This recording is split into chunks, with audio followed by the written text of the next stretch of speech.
Պարոն Հովհաննիսյան, այսօր ներկա է գտնվում կազմակերպված ջահերթին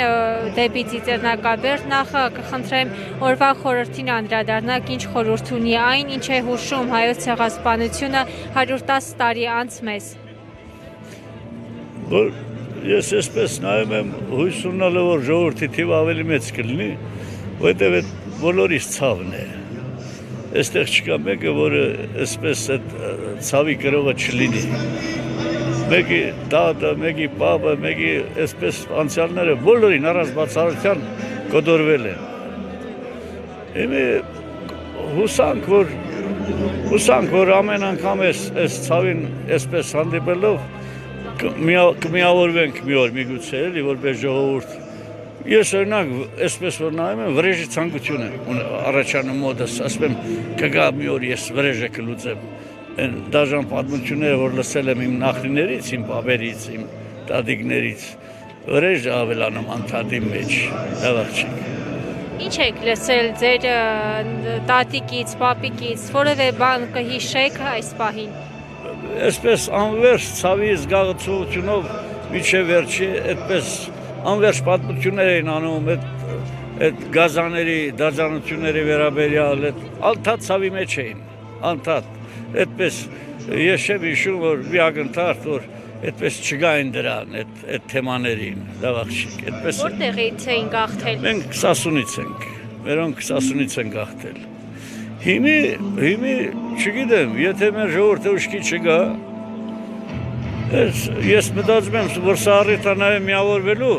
որ միգուցե ազատվենք այս ապաշինոր իշխանություններից։ Հույս կա էլի այդպես, տեսնենք, միգուցե առիթ հանդիսանա։ Պարոն Հովհաննիսյան, նշեցիք, որ Սասունից եք, Արևմտյան Հայաստանից են ձեր ծնողները, նախնիները գաղթել, տեսեք, այս օրերին պետական մակարդակով Նիկոլ Փաշինյանը քարոզում է այն մասին, որ եթե տարանջատում է սփյուռքահայ արցախայությունից, Հայաստանում բնակվող տեղացիներից, Հայաստանի բնակիչներից, ասում է, եթե սփյուռքահայ ուզում է գնալ տեսնել Սասունը, Մուշը, Վանը, թող գնա առանց խանգարելու Արևելյան Հայաստանին, հայոց բանակին ու նաև տարանջատում է, ասում է, պետք է մոռանալ Արարատը, այլ առաջ է բերում Արագածի գաղափարը, պատմական Հայաստանը պետք է մոռանանք, առաջ է քաշում իրական Հայաստանը։ Դուք որպես Արևմտյան Հայաստանից գաղթած, որպես Սասունի որդի զավակ, ինչ գնահատական կտաք եւ արդյոք ընդունելի է ձեզ համար այս քաղաքականությունը։ Գիտեք, այսպես ամեն ինչ 35 տարվա մեջ հանդիպեցինք, բայց օրինակ այսպիսի չարիքի ես չէի պատկերացնում, որ այսպես այս ձևով կգար էլի, բայց եկել է, իմի տեսնենք, փորձենք հաղթահարել, փորձենք միավորվել հաղթահարել, տեսնենք, հուսանք էլի, 35 տարի հասկանալի է, մեզ այսպես խաբեցին, այսպես ամեն մեկը իր ձևով, եկանք հասանք այսօրվան, բայց սա գագաթնակետ, այսինքն ոչ մի ձևով չեմ կարողանում պատկերացնել,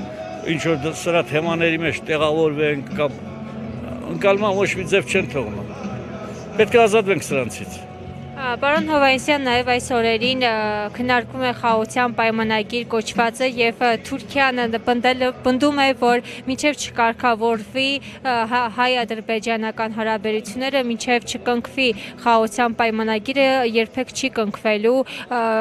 չի կարգավորվելու հայ-թուրքական հարաբերությունները եւ սա շատ քաղաքական գործիչներ դիտարկում են որպես պատերազմի վտանգ։ Դուք որպես ազատամարտիկ նախ ինչպես կգնահատեք եւ արդյոք այսօր Հայաստանի համար տեսնում եք պատերազմի վտանգ, սպառնում է պատերազմը։ Նայի ոնց է, այսպես է ջանես, այսինքն թուրքը ոտքի է կանգնել, եթե ինքը այսպես մենք պետք է պատրաստվենք այդ հարվածին, այսինքն մեր նժալով թուրքը չի կանգնի, հասկանում ես, այսինքն միակ ճանապարհը համախմբվելն է, որ կարողանանք սարդարապատ տալ, գոնե, այդպես ասեմ, կամ ոնց ասեմ, ոտը ձեռ չգնալ այդպես ամենավերջին ձևով,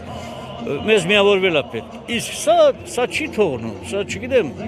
թե դիդավորյալ, թե անառողջ մարդ, չեմ կարողանում ասել, այսինքն սա պարալիզացնում է ժողովրդը, միավորման ոչ մի շանս չի թողնում։